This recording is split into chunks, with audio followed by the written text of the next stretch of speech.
Welcome. I am Mr. Clock, the creator of the Arma 3 Object Builder add-on for Blender. In this video, I would like to talk about the rigging tools of the add-on. When creating custom character models, one of the tasks we have to do is, after the modeling phase, we actually have to weight paint the model to a skeleton. This skeleton is often the default Arma skeleton, the OFB2 man skeleton. To assist in this process and to provide tools to make this weight painting as clean as possible by Arma standards, the rigging tools were created. So let's go over what this tool panel offers.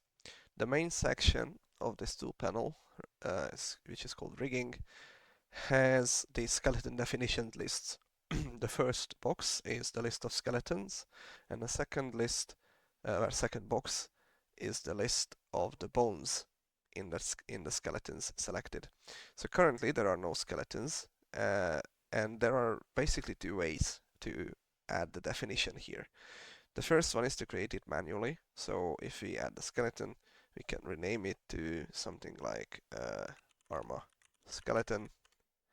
We can also make this protected as well, so we don't accidentally change the name or the bones, but by default this is not protected. And we can add bones to it. So for example, this is bone, and then it has currently no parents, and then we can add bone 2, and then this would be parented to bone. So this basically mirrors the skeleton bone list in a model CFG. And that ties nicely into the second option we have. If you don't want to do this manually, we can also go into the file import menu and import a skeleton, or well, maybe multiple skeletons from a model CFG file. So for example, for the default Arma skeleton, we can go to the Arma samples and import the model CFG skeletons from the Arma character example from the samples. And then finally, the third option, if you really just want to use the default Arma skeleton, the add-on actually has this built in as an option. So add OFB2 man skeleton, which is the default Arma skeleton. If we added this, will add a protected skeleton with the proper bones. And actually, there is a fourth way, which is if we had a an armature in the scene and selected the armature, we could also use the skeleton from armature option, which would loop over the bones in the armature and set up a proper structure here. Now, this section alone doesn't do much, but these skeleton definitions are used by a number of features also outside of this rigging toolset. Skeleton definitions are used for armature reconstruction as well, and RTM export processes. So most of the time it's worth having the OFB2 man skeleton if we are dealing with characters here. So the actual weight painting options are down in the weight painting section. I quickly imported a dummy character model I made. This is not actually made for the game. This was made for testing and validating the add-on features. This is just a very, well, it basically looks like a mannequin from afar. But I went ahead and actually transferred the weight painting from the Arma 3 sample character to this one. Which is a fine weight painting, but is by no means perfect, and it also shows some of the errors that this tool can help to mitigate.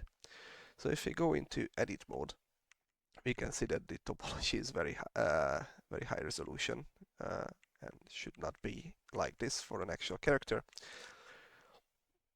but it is fine for this demo. So the first two options are select over determined and select unnormalized. This is best shown in vertex selection mode. For Arma, every vertex may have up to 4 bones affecting it.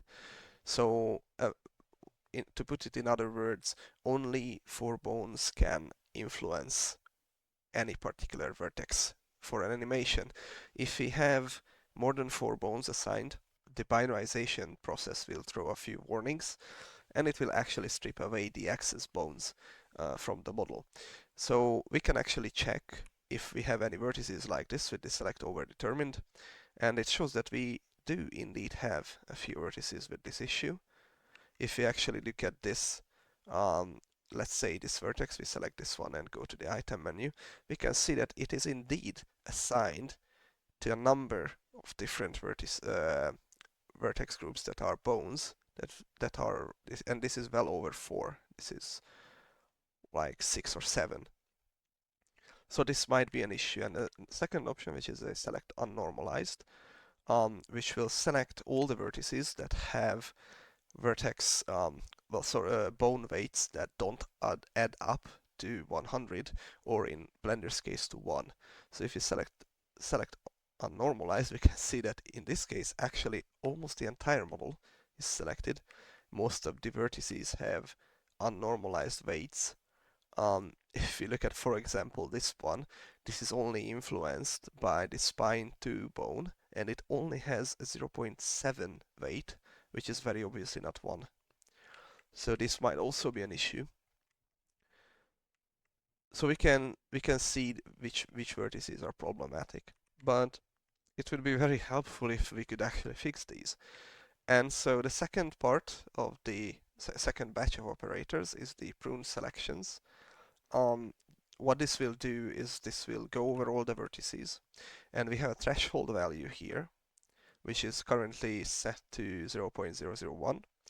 And what this will do is it will go over all the vertices and strip off all the assigned bones, vertex groups, that have an influence below this threshold value. Practically, this is mostly useful for removing bones that don't actually affect the vertex but are still assigned to it. These bones will have a value of 0, which this can strip off. But you can also change the threshold if you want to clean it up more. The second option is the prune over determined. So if we click this option, this will go over all the vertices. We can see that it stripped vertex selections from 26 vertices, well, bone selections.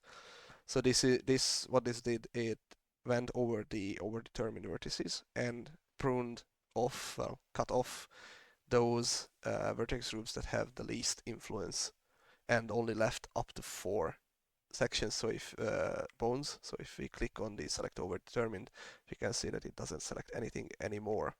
And then finally, if we go over to normalize weights, this will go over the entire mesh again, and it says that it normalized the weights on over 4,000 vertices. So what this does is it goes over and checks if the values add up to 1, and if they don't, it rescales them. So if we click on select unnormalized, we can see that there are no more unnormalized vertices here.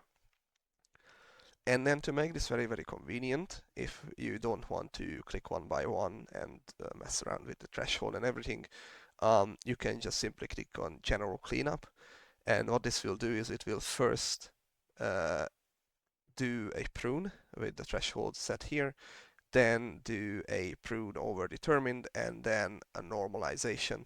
And this should clean up your mesh the entire way, so that the binarization should throw no more errors or warnings for this model, and the weight painting should be correct. So I hope these set of features will be useful. I'm open to more feature suggestions if you have any more ideas or issues with them that I did not think about.